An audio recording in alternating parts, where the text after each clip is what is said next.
Ένα μεγάλο μέρος της επαγγελματικής μου σταδιοδρομίας, παράλληλα με την έντυπη δημοσιογραφία, είναι συνδεδεμένο με την ΕΡΤ. Από το ραδιόφωνο, με τον καιρό πέρασα κατά διαλύματα με εφημερίδες κτλ. Και επανήλθα στην τηλεόραση ως παρουσιαστής ειδήσεων μαζί με τον Φρέντι τον Γερμανό, τον Βασίλη τον Παπαθανασόπουλο, τον Δημοσθένη τον Μαρκίδη και πολλούς άλλους συναδέλφους.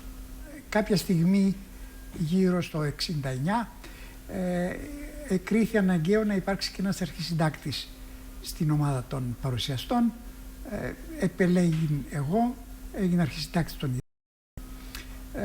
με τον καιρό προχώρησα, διατέλεσα και διευθυντής της τηλεοράσεως και τελείωσα το πέρασμά μου από την ΕΡΤ ως αναπληρωτής γενικός διευθυντής επί 2 χρόνια. Σε όλο αυτό το διάστημα υπήρξαν πολλοί άνθρωποι ενδιαφέροντες που πέρασαν δίπλα μου και κοντά μου και πριν από μένα, αλλά επίσης θυμάμαι και διάφορα περιστατικά σημαντικά.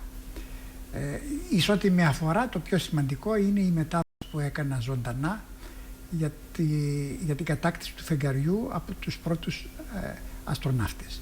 Αυτό έγινε το 1969 και η μετάδοση διήρκεσε από το πρωί στις 7.30 μέχρι το βράδυ στις 11.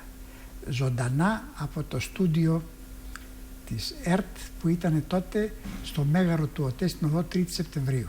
Πολύ περιορισμένα πράγματα, πρόχειρα, πολλές φορές το σκηνικό πίσω από την πλάτη των παρουσιαστών έχει πέσει στο κεφάλι τους. Εν συνεχεία λοιπόν της μεταδόσεως αυτής, η οποία δεν την έκανα μόνος μου, διότι από το ένα αυτή είχα τον ήχο και τα μηνύματα της Eurovision και από το άλλο αυτή τον ήχο από την NASA.